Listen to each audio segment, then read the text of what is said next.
tabro masadu nomduna haudorakpaduda Rishi mamitu pangthoraklei uirum khumlai kaidoroge hidak silase bottle ama siloire mamitu pangthoktuna yenglakpada manakta laina su leplami Rishi hiplambadu tapna haugalakuna fammi lainana adum hippasu yani Harisna hipkera tumgera taholo ai mapanda lege asi hairamlaga Haris tu thokre haipa sadana mamanabuki chance piribani lainadi hidak tu sinnaba tawri Haris hek thokibaga Rishina nahalawanina fahanbasu nangi natho laina haifek yenglai Rishina phone amta piro kaina yarakte aina yenge harakani kaina hana khangbro ai phone yenga kai tawki haino blog thamba mano laina khangprei khangni Rishina thaina haikiba blog ama pibada labbait ama haikibadu khangning ningsinglai laina latla tawraga tapna khomi thangde chumaba semta tawgedana anabana wayam ngangi wakat pani nahan isong macha ama langlamlaga blog pirakpaduda naraga irang topati leptene khonjal du taplap solaga mayek sek patana haikibani wadu adubu Rishidi tahore aina hotman oiraga nangna dam sorry duna kaigi jealous mo le nangido laina nahan mana tharuba message tu ningsing laklaga ikai rakle jealous tu oiba yaba oisilure masana khangjadrasu ikai raduna saurai is nangoda dikai da bai jealous ka doi ba aidi adu dikai da bogi mina photo thagat bada saubirino laina kumbam di khangdrabani adu oirasu mana ngamnaba kumlai adudi nangi photo duna haibibani adumaina kanana photo kapnage Rishi laina da mami chuklap yenglai kayeba huzukida nang haiba laina bottle tu sinba loire hangli dudi khumdraga tapna hairei ai thokrage na ba pharo asi hairamlaga laina Rishi da tumina huran mit yengama yenglui hana na yengduna leiramlaba nupa magi mit ani duda mit yengdu tarure mamit phat kuplaga mit yeng famdu sat hongdokre yeng da basaduna Paroi laina kitang saurap tawna na bas nungai bro nungai anab hangun piyam lakpanina nungai ramni asi hairam laga laina fet haiduklam laga chatkre hairam liba wadu taraga Rishi laina da yenglaga nofeta howi khumludre chathangre sauraga na henba nungsiba oinariba mataudu khamanbaduna saubani khangi pamjaba khuding haihange nungsiba pumbasu pithoke pamlude kanabusu nang khakta nungsirubani yengloi lamlanbi kayasu nahak khakta yenglubani thamoy yongna nungsijabani hena nungsijage hayeng haiba numichidana amukka hena nungsijage hapta amamuk haujinkre nabasu fakre Rishi numittu Rishi ki anauba movie amagi shooting hauba numitni soide ngamnaba isorbu chena thongni jaduna amadi oja guru simu khuramduna namba haukre sinama ani namba loiraga mayamdu ngaihak pothanari ngai liado sport mafamduda Rishi bu koiti thirai Rishi laptakna mathanta famlaga phone yenglaga lairibadu uraduna manakta jangsilai darishe Rishi mamai de leithokduna yenglai Lia nokmi Rishi ki nakanda satfam silai kidurnu sidana thanda icham chamna kaisu khanda phamla ambadi ai adubu ikhat khatpa mataudo Rishi di heina jade khajiktak hantoklaga khamlai soida nungsit aingba khara sitlina famlini darishe aidi ahanba oibagi yam haiti ai ekto busi nuai tabra Rishi nofetawi nuaida nangbu kanana haiti haigena yam hai ahanba oibagi nangna panghan khanjin bagini adu darishe nabadi pharaba phare nahan gida ai lakpado haina dabra wahangdu Rishi wari sanabada yamna nungai taba ama oire thina chairubasu yada haina drabasu adum khumi kai haina roidoino hakchang ngamdabagi wa ngangdabani nangsu aigi mawongdo kainom khalamani aidi kishu khandeda ado dase asengbadana hele kalemba aduga phajabasu asi hairaga liya du noi phagi oina haibani khangi rishi masu nokmi khumi thank you haiba tabani ne thagatlabani na liya noklai ada chalase somda chalamona ai lage wadu haibaga mapa chanana liya gi khujengda lin masak manba ama haklibadu rishina haifedu hore dedu ayam labsu masak tu ubada rishi makokta kariguma ama ningsing badi ngamdaba ningsing hanbagum su tawba mathong maram khangdaba khara magi kokta khalaga leire liana darsia kaidawrage kaishu tawde ai chalamage ko dude tanja duda haristu coffee cup ani pairaga rishi gi manakta changlai se coffee da ngaujaba takchilose kai warina nupishna saramise rishi coffee cup to lawi khangdeda pangsada sa aisho pangkhom da gom asi hairaga rishi do nokfe tawi harisna pam tambiro tamdrasu dum haira alvina do yare noidi ka mai tawrige pawi phong da malida na farak padagi hospital da sate kai dawrage bit halaba rishi coffee do sip ama chinglaga kumlai fai laina ka mai tawrige haibani ne adum leijaramni kaishu tawde interest le ektraba warisi ama silas rishi haris loyala horose kaurakliba mai kai tu da yenglai anima harisna lage lawai chaksu kan lam khalai ado heroine se ano boyersu masak phajadro photogenic su oi acting su oi rishi chatna hairi nurse addicted rishi wa haris chatlambadagi leplaga leithokre rishi mamai fat leithoklaga yenglamlaga adum chatkre somda set up loina loiramle liadi rishi ge ek dominagani khanbada mathanta harau jarabani hanadagi su hop khara chajabani director aduna hairi romantic scene kitang natural oil chiko rishi makut khubiduna mamai hairap non tharaga manatonduda kakak hotli ngasaidagi liado rishi de huran yenglibani film taruk hena kumlak pasida liana over ichatli rishi na hinadaba tawriba acting henjinba mayam de uraga haris rishi gi manakta changchilaga chirol tawi nakongda nurse ka kiniko heroine no buse acting ami tawi acting ki chance loraktana sexy loy sexy figure do so torkana start ki button da anta banjala rishi hai du taraga chinbal du chingla magi haina bi minok tu no e director na horose lia rishi lao director na apamba oi hening bo mong du tana batakli rishi di experience leirabani na ek to matam da natural adum tai ka hena taklu trabasu magi oi ba ek to adum tawbani kitang close oisin se lia kitang naksilo hauro harisna hit chatle ne side kai ne ge anima acting simoi ne cut yare fajare haris khuba ka khujilai nei kaino lia nang fauro ne lia ikai duna khumakte nokpatamak noi harisna cinema take tu video nam hobani khudak tuda status ekta thamlai caption dana anau film gi anau isai gi cinema da anau heroine gi anau acting hero nam role ma hot oibane nupa ai foke lehe somdana kamdauri albina laina da su utle video matik tu albina na acting se kishubuti kai debu ado chakomidi yaure khange laina rishina hapta ama hena ignore tawrabani nawa phakibadagi wa ama ta hairaktre kharadi sauningi nungsiba phawuklaba kanda swai mangkhrabani na adubu amuksu kaishu khalude maramdi midi afawani jagat nei khanglabani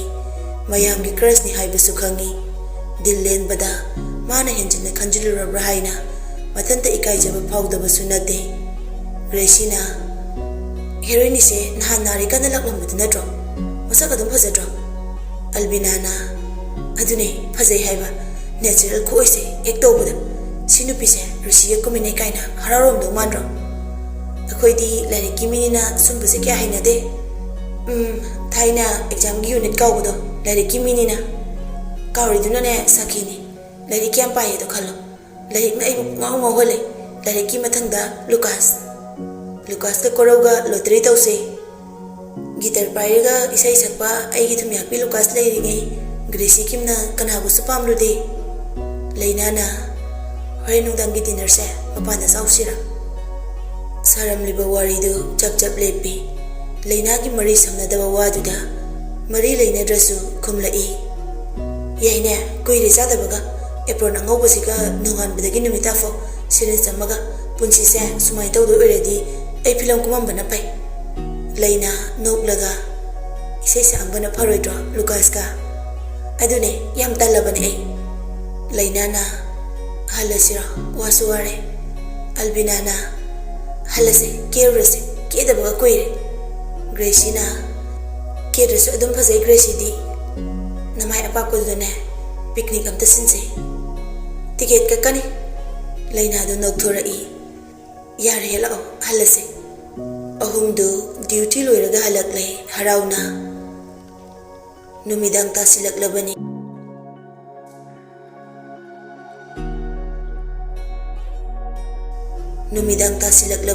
keba yaba kesili kethoktana kebani haidana Gracie do mangai bada ani du diware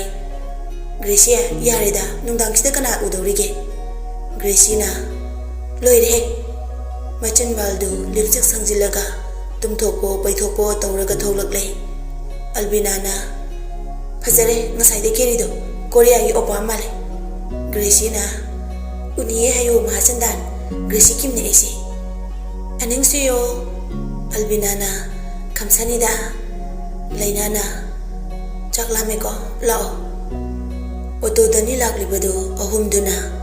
aduda laktrabadi kadai da su chatluni hotel amada changlaklaga chana batapthai order tawkhre charasi haidana chaba hawbaga loyombadu leina gi hekna kanda gate from tarai karom dagino khanghaude leina sat yenglai kanagumba ama famsilakbaduda dinner chavlaira loyomba oirambaduda kumbadi talabani adubu talasu leina tapna kumi aisu sarambane nangu baduda nanga samina gina laine yai ko leina Gracie mitop samina bada athing bathame mitop yaurane Gracie loire he sida mitop kanano khangdradi Albina point out toro haira loyomba nokfe tawraga samina basi kai ge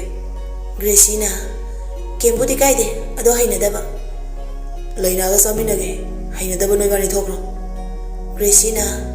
nakhori da pairaga nikibu hauna sagina lakpane nasaktu ubadane pukthali ka hando amta leina tamoloyumba lemna thokhibana phani marai tawnaringai leina gi lenjumda popo kanagumba amana tharai leina mamai leithokduna tunglomda yengthorakpada risi lepnaga leirame madusu karomdagi phawjulakhibana khanghaude risi leinada hangliba sit amaduda sangsilu haina ingit pirei leina su hana phamlambadudagi haugatlaga changsillaga famkhrai leina hana phamlamba situda risi git famtharai aduga harisna loyombaga hek mayoknana Gracie ga Albina gana famkhraga hanghauba sit amaduda famtharai risi cheplapna loyombada yenglai harisu makut khuning ani duna table duda sauraga loyombada munna yengsilai shooting halakpada pungmari hele ngasidi risi gi gari achobada chatlui ware masadu su fajana isok sok thana gari degi kumtharai makut oina mobile phone du pai yetuna mangak tu nara male paisilaga tek i yumdusu kanamta leitebagum ichiksi tapli magi room tana kakhat bani room phawba yaudri haris tu call tawsilai kaidoremo Mapana kainom sause horendi kuiri sadaba ai sangde asi ka khairam laga kol do fatka ki hari somda sauraga wa makha ta bana haudeni sangde gaina nang samda brege oktobana room hek yobaga risi khudang da siri bagari do hana lauthok laga mafam chana was makal mayam thamliba drawer chingthok laga hapchili hanagum adu loiraga tongli sus to lauthok laga bedroom da amuk lai beer bottle lama puthoraktuna glass ama haijili madu pairaga dress to di home da bathroom da adum changkrai chumdre litliba white chart to sulau thokte shower do on fat tawraga masa bu madu sulhali ising duna masam aten badu khasi huktorak badu makutna pulap hugatuna tumina mabit usin duna lai wakal do yamna warwa malai risi shower do off fat tawsilaga bathtub da kakatlaga makok to haifet nga tharaga tumin laikre kari karamba wakal no khangde ningsing lai yaisna gi masak tu yaisna uraga haukraba thawdo kharasu mamita urai yet oi ani makta ujauni ujau ani du gi maraktani makut anima pangting duna thamliba yubrasbu furisulit hande ngorok ngobo unchado ngaksangangna mapam khuding chaifam leire atumba pot amana thinkibagi mami sutai karigumba pot amana hanjin phukibagi chairam chu sangna tari chinban su tatlei masa khak natana mami chu I tare hakchang da tariba mami mayam dugi marakta yubras ki masa dusu sakti na mai thajin bagum chakhalli maisa fanghalli mikup khudingi yeng haidre yubras ki mataudu mamit fauba pangba ngamdre yubras nang halak laroidra nang ai bu kauri ba kaigi ai bu nungsi hairaga ai ginakta nong matalak tribase ai bu nungsi ba kaubra khonjel duna yubras non tharamba mamaidu haigat duna yenglai pangba ngamdraba mit ani du uirum pangduna aduk thina otpa haunabra ningthau masu minungsi khangmande yengbabu ngamlibra machagi mataudu khangba kanba pari mahakti chaukraba hakchang ado mayeng tadribagum adumak leiba ngami takriba khonjel adu leichiklenggini manglan su taibangsu magi wakhal khakta khalubana nakongda thawai oiribi magi khonjel du ubadi phangde saktam magi karamna su phangani khonjel adu manglan da takiba khonjel ni khanglabada yubras hanagum laikre asumna hoimai haida lehaklibasi ngasi ga thana numit mangani suraklabani numit chamani ni yubras na asumna laigadaba maisa maraktuda asumna numit chamani leirabadi kari oikini kanamatana khangde mapabung loya lakpagi thamoidi hu changkrabagum lei yubras lumlum launa korokliba khonjeladuna yubras mamai amukasu non khalaklei leirammi hantakti ipu mayamdu awa chaina khangliba mahakna kaurei sengfataba khonjelna tapna ipu masugi matau yengna bratana hairi mayamdugi mahut chinduna kayam koina adumna laikhigadage naraipak miyam hanna yenga nangna tauribase chumlibra yubras khumlakte brata amukasu nang leitraba konungsi mahousa ka manadre ten kraba mikupsida ahongwana pik thale mit una tangsin naragera chanaba maruk oiramba luchinglamgi ningthau poireisu leibaksida yeknaba oirakle singnarakle loya lakpana pawungda yubras nason pikna sholi kari haiba mafam asida leirabada karamnadi paw ase khangani khanglam loi khanbana ipuna haiba laklibasini hairo isugi wakalda hojik kari khaliba haibado yubrasna wai amata nganglaktrabada ipudu wa makha tarakte ngaihakti tumin leina khibaduda atopa angamba ipu amana amu hairei nangi nasada hapkiba saktidu ꯅꯨꯡꯁꯤꯕꯒꯤꯗꯃꯛ ꯊꯧꯅꯥ ꯐꯅ ꯂꯦꯞꯅꯕ ꯅꯠꯇꯦ ꯌꯨꯕ꯭ꯔꯥꯖ ꯍꯟꯗꯛꯀꯤ ꯋꯥꯍꯩꯗꯨꯗꯗꯤ ꯌꯨꯕ꯭ꯔꯥꯖ ꯏꯄꯨꯗꯨꯗ ꯌꯦꯡꯂꯛꯏ ꯁꯨꯞꯅꯒꯤ ꯃꯤꯅꯨꯡꯁꯤ ꯈꯛꯇꯅꯤ ꯅꯪꯅ ꯃꯤꯌꯥꯝꯗ ꯌꯦꯡꯒꯗꯕ ꯅꯨꯖꯥ ꯑꯣꯏꯕꯤ ꯀꯅꯥ ꯑꯃꯗ ꯅꯪꯒꯤ ꯊꯃꯣꯏꯗ ꯌꯥꯎꯔꯤꯕ ꯅꯨꯡꯁꯤꯕ ꯑꯗꯨ ꯌꯦꯜꯂꯨ ꯍꯥꯏꯅ ꯏꯄꯨ ꯑꯃꯠꯇꯅ ꯅꯪꯉꯣꯟꯗ ꯇꯥꯛꯂꯝꯂꯣꯏ ꯇꯥꯛꯈꯤꯕꯅ ꯍꯩꯕꯨ ꯂꯥꯟꯅ ꯁꯤꯖꯤꯟꯅꯕ ꯍꯧꯅꯕ꯭ꯔꯥ ꯑꯁꯣꯏꯕꯕꯨ ꯆꯨꯝꯂꯛꯅꯕ ꯋꯥꯔꯛꯅꯕꯅꯤ ꯑꯗꯨꯕꯨ ꯌꯨꯕ꯭ꯔꯥꯖ ꯅꯪꯗꯤ ꯋꯥꯔꯛꯂꯒꯅ ꯍꯦꯟꯅ ꯑꯣꯖꯥ ꯒꯨꯔꯨ ꯃꯁꯛ ꯈꯪꯂꯛꯇ꯭ꯔꯦ ꯕꯠꯇ꯭ꯔꯅ ꯅꯪ ꯈꯟꯊꯧ ꯌꯨꯕ꯭ꯔꯥꯖ ꯏꯄꯨꯒꯤ ꯏꯁꯨꯊꯣꯏꯕ ꯑꯊꯧꯕꯅꯤ ꯅꯪ ꯇꯨꯃꯤꯟꯅ ꯂꯩꯈꯤꯕ ꯌꯥꯔꯣꯏ ꯃꯤꯇꯝꯕꯥꯟꯒꯤ ꯁꯛꯂꯣꯟ ꯂꯧꯒꯅꯨ ꯅꯪꯅ ꯑꯁꯨꯝꯅ ꯂꯩꯈ꯭ꯔꯒꯦ ꯍꯥꯏꯅ ꯈꯜꯂꯕꯗꯤ ꯅꯪꯒꯤ ꯄꯥꯡꯒꯜ ꯁꯛꯇꯤ ꯄꯨꯝꯅꯃꯛ ꯏꯄꯨꯅ ꯂꯧꯊꯣꯛꯂꯒꯅꯤ ꯅꯐꯝꯗ ꯀꯥꯟꯅꯗ꯭ꯔꯕ ꯃꯇꯤꯛ ꯃꯌꯥꯏ ꯍꯥꯞꯂꯒ ꯂꯦꯝꯅ ꯃꯥꯡꯍꯟꯕꯗꯤ ꯏꯄꯨꯅ ꯌꯥꯗꯦ ꯏꯄꯨ ꯅꯁꯨꯅ ꯍꯥꯏꯅꯤꯡꯕ ꯑꯃꯠꯇ ꯂꯩꯇ꯭ꯔꯦ ꯋꯥꯗꯨ ꯁꯝꯖꯤꯟꯈ꯭ꯔꯦ ꯕꯠꯇ꯭ꯔ ꯋꯥ ꯉꯥꯡꯂꯨꯕꯁꯨ ꯉꯝꯗ ꯃꯁꯨꯕꯨ ꯃꯨꯟꯅ ꯉꯥꯏꯍꯥꯛ ꯌꯦꯡꯉꯤ ꯍꯥꯏꯕ ꯉꯥꯡꯕ ꯑꯃꯠꯇ ꯌꯨꯕ꯭ꯔꯥꯖꯅ ꯇꯥꯈꯤꯗ꯭ꯔꯦ ꯃꯈꯥ ꯇꯥꯅꯕ ꯋꯥ ꯄꯨꯝꯅꯃꯛ ꯌꯨꯕ꯭ꯔꯥꯖꯅ ꯀꯛꯈ꯭ꯔꯕꯗ ꯆꯠꯂꯒꯦ ꯍꯥꯏꯕ ꯋꯥꯍꯩ ꯑꯃꯐꯥꯎ ꯍꯥꯏꯔꯝꯗ ꯂꯥꯛꯂꯤꯕ ꯏꯄꯨꯁꯤꯡꯗꯨ ꯌꯨꯕ꯭ꯔꯥꯖꯀꯤ ꯃꯤꯠꯃꯥꯡꯗꯒꯤ ꯃꯥꯡꯈ꯭ꯔꯦ ꯃꯌꯥꯝꯗꯨ ꯆꯠꯈ꯭ꯔꯦ ꯈꯪꯂꯕꯗ ꯌꯨꯕ꯭ꯔꯥꯖ ꯁꯣꯔ ꯋꯥꯅ ꯍꯣꯟꯗꯨꯅ ꯃꯃꯤꯠꯇꯨ ꯇꯞꯅ ꯎꯏꯁꯤꯜꯂꯤ ꯃꯣꯃꯣꯟ ꯅꯣꯛꯄ ꯃꯥꯏꯊꯣꯡꯗꯣ ꯃꯥꯒꯤ ꯂꯩꯆꯤꯛꯂꯦꯟꯒꯤ ꯎꯏꯁꯤꯟꯈ꯭ꯔꯤꯕ ꯃꯤꯠ ꯑꯅꯤꯗꯨꯗ ꯏꯁꯦꯡ ꯁꯦꯡꯅ ꯎꯔꯛꯂꯤ ꯑꯗꯨꯉꯩ ꯀꯥꯔꯨ ꯇꯣꯡꯗꯨꯅ ꯍꯩꯀꯣꯜ ꯂꯩꯀꯣꯜꯗ ꯎꯍꯩ ꯆꯥꯃꯤꯟꯅꯈꯤꯕꯒꯤ ꯃꯤꯀꯨꯞꯇꯨꯁꯨ ꯅꯤꯡꯁꯤꯡꯂꯛꯏ ꯅꯨꯃꯤꯠꯇꯨꯗꯅꯤ ꯊꯃꯣꯏ ꯑꯅꯤꯒꯤ ꯅꯨꯡꯁꯤꯕ ꯍꯦꯟꯅ ꯆꯦꯠꯁꯤꯟꯅꯈꯤꯕꯁꯨ ꯅꯨꯃꯤꯠꯇꯨꯅꯅꯤ ꯉꯁꯤ ꯑꯣꯏꯔꯤꯕ ꯐꯤꯕꯝꯁꯨ ꯅꯨꯃꯤꯠꯇꯨꯅꯅꯤ ꯉꯁꯤ ꯀꯞꯂꯤꯕꯁꯨ ꯀꯔꯤꯒꯨꯝꯕ ꯅꯨꯃꯤꯠ ꯑꯗꯨꯅ ꯂꯩꯔꯝꯗ꯭ꯔꯕꯗꯤ ꯄꯨꯟꯁꯤ ꯈꯣꯡꯆꯠ ꯇꯣꯉꯥꯜꯂꯝꯒꯅꯤ ꯌꯨꯕ꯭ꯔꯥꯖꯅ ꯆꯩꯔꯥꯛ ꯐꯪꯂꯤꯉꯩ ꯖꯨꯍꯥꯅ ꯂꯥꯟ ꯇꯧꯅꯅꯕ ꯁꯦꯝ ꯁꯥꯕ ꯂꯣꯏꯈ꯭ꯔꯦ ꯑꯄꯤꯛ ꯑꯄꯤꯛꯄ ꯂꯩꯕꯥꯛ ꯀꯌꯥ ꯑꯣꯠ ꯅꯩꯕ ꯍꯧꯈ꯭ꯔꯕꯅꯤ ꯂꯥꯟꯃꯤ ꯀꯌꯥ ꯑꯁꯤ ꯑꯅꯥ ꯌꯥꯎꯔꯦ ꯈꯨꯟ ꯀꯌꯥ ꯃꯤꯁꯤ ꯃꯤꯅꯥ ꯌꯥꯎꯔꯛꯂꯦ ꯄꯥꯎ ꯑꯗꯨ ꯀꯣꯅꯨꯡ ꯌꯧꯔꯛꯇꯨꯅ ꯑꯉꯝ ꯑꯊꯧꯁꯤꯡ ꯑꯃꯗꯤ ꯅꯤꯡꯊꯧ ꯇꯥꯔꯔꯦ ꯑꯗꯨꯕꯨ ꯃꯥꯏꯊꯤꯕꯅ ꯑꯁꯨꯝ ꯍꯦꯟꯖꯤꯜꯂꯛꯂꯤ ꯖꯨꯍꯥꯟꯅ ꯃꯥꯒꯤ ꯀ꯭ꯂꯥꯟꯒꯤ ꯐꯤꯔꯥꯟ ꯌꯨꯝꯈꯤꯕ ꯈꯨꯟ ꯃꯁꯤꯡ ꯌꯥꯝꯂꯛꯂꯕꯅꯤ ꯂꯨꯆꯤꯡꯂꯝ ꯂꯩꯕꯥꯛꯅ ꯃꯥꯒꯤꯗꯃꯛ ꯆꯥꯎꯅ ꯂꯦꯞꯈ꯭ꯔꯕꯗ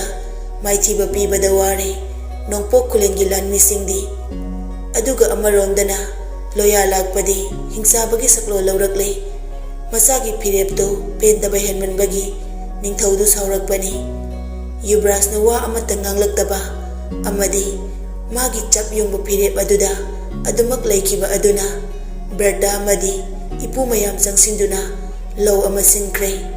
ꯂꯩꯆꯤꯛꯂꯦꯟꯕꯨ ꯅꯤꯡꯊꯧ ꯀꯣꯜꯗ ꯀꯧꯈꯠꯇꯨꯅ ꯊꯝꯂꯦ ꯍꯥꯏꯕ ꯋꯥꯐꯝꯁꯤ ꯌꯨꯕ꯭ꯔꯥꯖꯀꯤ ꯅꯥꯀꯣꯡ ꯌꯧꯍꯟꯈ꯭ꯔꯦ ꯃꯃꯥ ꯏꯅꯨꯡ ꯂꯩꯃꯁꯨ ꯃꯆꯥꯒꯤ ꯑꯔꯣꯟꯕ ꯈꯪꯅ ꯈꯪꯅ